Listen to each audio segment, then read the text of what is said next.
민주주의의 본질에 대한 아주 중요한 이야기를 하나 시작해 볼까 합니다. 자, 이 말부터 시작해보죠.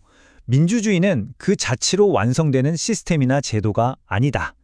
이게 무슨 뜻일까요? 그러니까 민주주의는 한번 만들어 놓으면 알아서 완벽하게 굴러가는 그런 기계장치가 아니라는 겁니다. 오히려 계속해서 움직이는 과정, 살아있는 생물에 가깝습니다. 우리 시민들이 끊임없이 권력을 공부하고 감시하고 국가기관을 적극적으로 견제해야만 비로소 유지될 수 있는 그런 체제인 거죠. 자, 그럼 이 감시가 왜 그렇게까지 중요할까요? 그걸 알려면 먼저 권력이라는 것의 속성을 들여다봐야 합니다. 이런 주장을 하면 혹자는 그거 마오쩌둥이 문화대혁명 일으킬 때 했던 말이랑 뭐가 다르냐고 할 수도 있어요. 하지만 이건 근본적으로 다릅니다. 문화대혁명은 사람들의 생각, 봉건적이고 자본주의적인 사상을 뜯어고치려는 일종의 인간 개조 프로젝트였죠. 하지만 지금 우리가 하는 얘기는 인간의 본성, 특히 권력욕은 변하지 않기 때문에 그 변하지 않는 본성을 제어할 시스템, 즉 시민의 감시와 견제가 절대적으로 필요하다는 겁니다. 사실 이건 그냥 하는 말이 아니고요. 현대 정치학에서는 거의 상식처럼 받아들여지는 가정이 있습니다. 바로 정치 지도자들은 기본적으로 사적 이익을 추구한다는 것, 그리고 그 사적 이익의 핵심은 뭐냐? 바로 권력을 만들고 그걸 가능한 한 길게, 아주 길게 유지하는 겁니다. 선출인 이론이라는 것도 있는데요. 지도자들은 자기 권력을 유지하기 위해서 국가기관을 이용해서 마음대로 쓸 수 있는 돈, 즉 재량 자원을 최대한으로 끌어모으려 한다는 거죠. 한마디로 정치 지도자들의 목표는 권력 유지, 그리고 그걸 위한 돈. 그렇기 때문에 기회관 생기면 언제든 민주주의 제도를 약화시켜서라도 자기 자리를 지키려고 들 겁니다. 그렇다면 권력자들의 이런 본능적인 질주를 막는 건 과연 뭘까요? 바로 민주주의에 내장된 방어 시스템입니다. 민주주의에는 아주 중요한 안전장치들이 있죠. 첫째, 헌법으로 보장된 선거를 통한 권력교체. 그리고 둘째, 조정제라고 불리는 것들. 바로 언론, 출판, 집회, 결사의 자유입니다. 이게 바로 권력의 폭주를 막는 브레이크 역할을 하는 겁니다. 자, 이 말은 뒤집어서 생각해보면 정말 무서운 얘기가 됩니다. 만약 정치인들이 이런 자유들을 억압하고 선거를 무너뜨릴 수만 있다면 그들은 반드시 그렇게 할 거라는 뜻이거든요. 그게 그들의 본성이니까요. 그럼 이 방어 시스템이 공격받으면 어떻게 될까요? 우리 모두가 겪었던 아주 생생한 사례가 있습니다.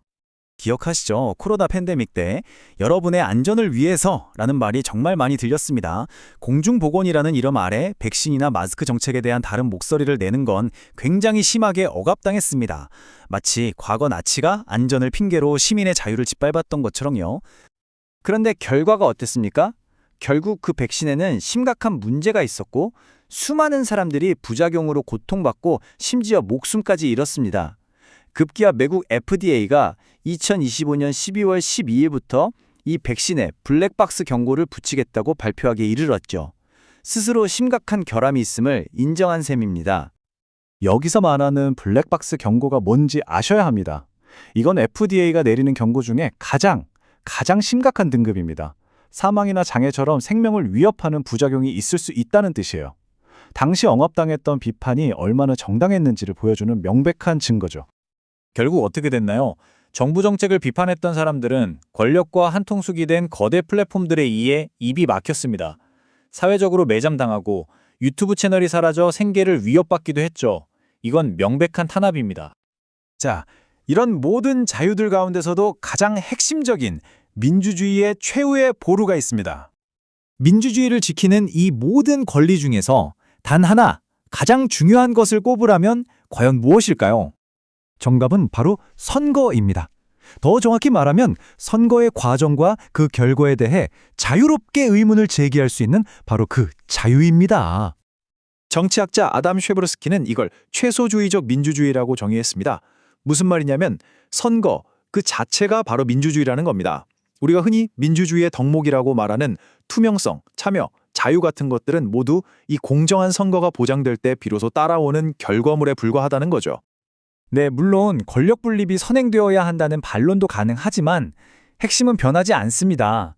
민주주의의 심장은 바로 선거라는 것.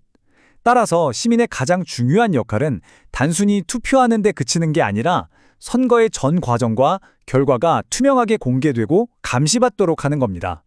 자, 여기까지 이해하셨다면 이제 우리는 피할 수 없는 하나의 결론에 다다르게 됩니다.